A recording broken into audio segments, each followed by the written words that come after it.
All right, today we are going to learn about how to draw a scary monster. Or actually, it's not very scary.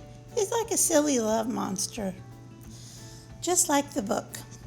So I want you to think of all the different shapes and sizes, colors, and how big your monster might be or how little.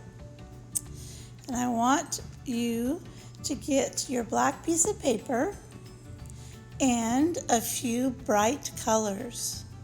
Now I did my project with oil pastels and chalk pastels, but you can use crayons, you can use colored pencils, but if you use the black paper, you will want to use things that are bright colored. All right? So when we start to draw, I want you to think about how big he's going to be off the page. And so you're going to start your drawing like it's going to cover the whole page and go over and beyond it. You won't be able to see all his body. All right? Think about things like, where does your little monster live? Who are his friends? When will you see him next? So let's get started. So you have your paper and you have your white crayon or pastel. You're going to draw kind of like an oval on the side of your page. It's going to go all the way, and you can put eyeballs on them or little bumpity bumps like a crocodile. You can choose whatever you want to.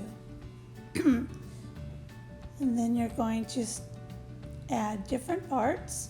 And I'd like you to have like a top and a bottom if you could. Top part being the face and the bottom just a little bit of his body. So I'm drawing mine with a lot of teeth all the way across. Even though he would never hurt you with his teeth. He would only smile with them. They do look a little sharp though, so I'll want to be careful when I'm drawing them. Then I'm going to draw his little body, but you won't see all of it. Next I'm going to add his eyes, and you'll notice that I'm going to make a black line out of what is called the negative space in between the white and the other white line. And there's a space, and now it looks like there is a black line that I drew. But how I did that was, you'll notice I just stayed away from the line. I didn't go all the way up to it. I just went right to the edge where just a little bit of black would be showing. I also did this to create the pupils in the eyes by leaving out a little bit of space in the negative. And then you're going to choose a color from your pastels or your crayons, whatever you're using.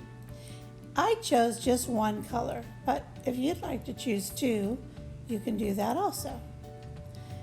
And you'll notice while I'm doing this that I am again staying away from the white line. I'm not going all the way up to the edge. I'm leaving a little space. And by leaving some negative space, I'm creating another black line. Now the lines that I'm drawing and the colors that I'm using to color his body, that's called the positive space, because I'm adding color to it. And the part that I'm leaving behind and not coloring, that's the negative space. So again, you'll notice that by me not bringing my color all the way up to the white, that now I have a little bit of a black line. So when I'm drawing fast with my pastel, in the center, I can go really fast and just cover a lot of space quickly. But then I'm going to be very, very careful about when I get up to the edges, because that's what's going to make a difference in my project. So when we're making artwork, we want to always do our best. Because sometimes we might feel like, oh, I'm just not that good, so I'm not going to try that hard. But the secret is to any good project or anything good in life, it's because we practiced it. And we practice staying away from the lines like I'm doing here.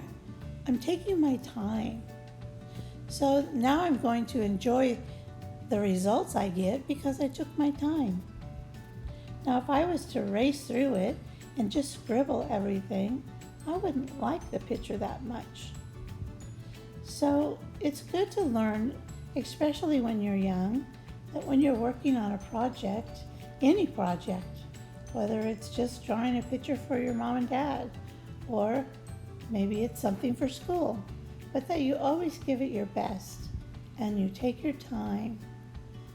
So in art class, we're learning different techniques, we're learning different elements of art, and just the basics of how to put artwork together.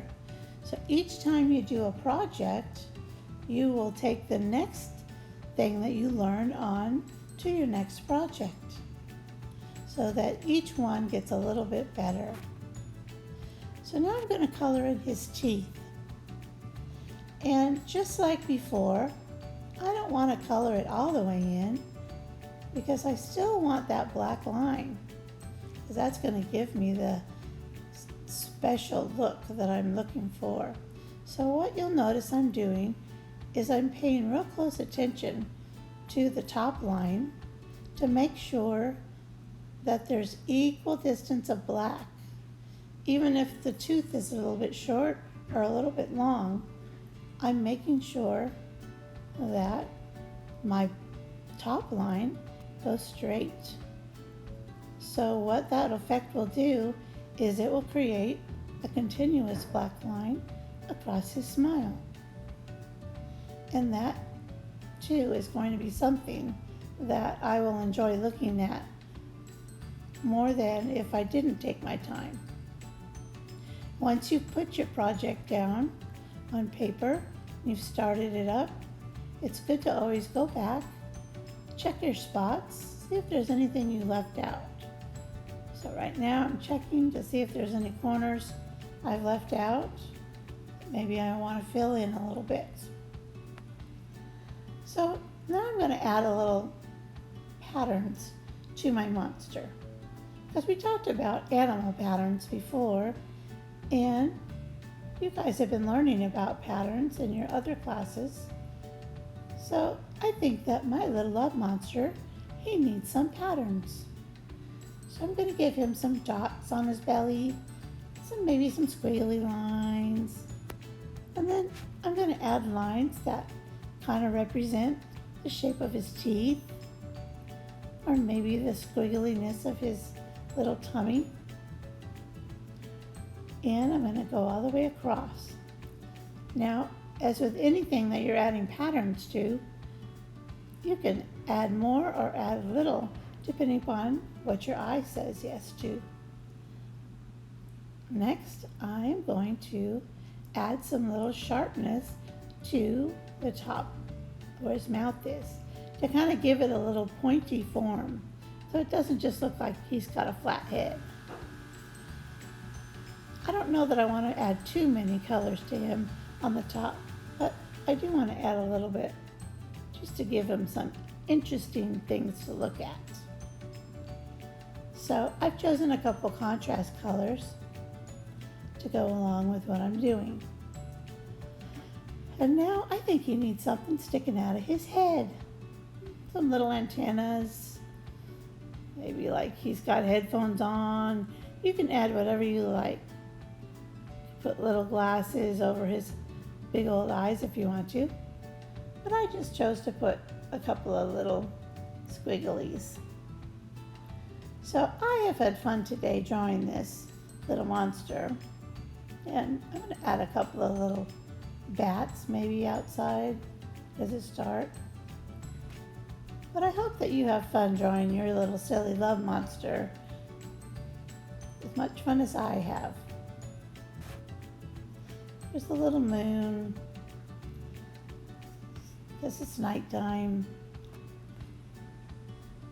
Now I've put him in a nice little scene. Good night, monster.